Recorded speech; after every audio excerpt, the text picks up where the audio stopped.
Hi guys!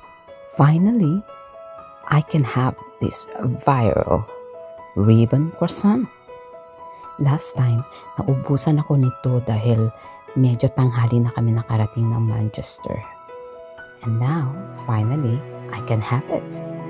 And of course, may bring home din kami.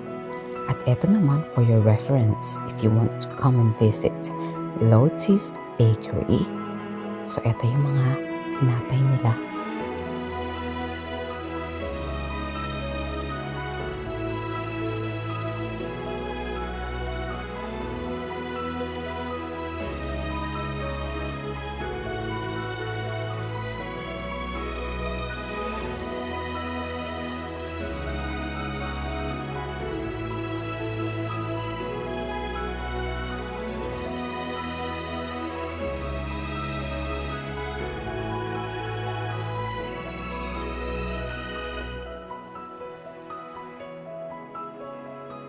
And this is what I've got.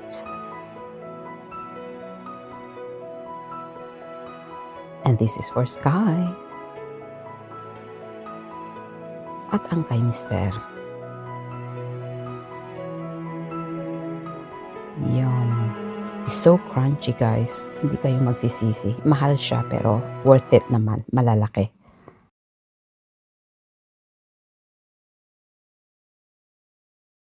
It's different when it's freshly baked.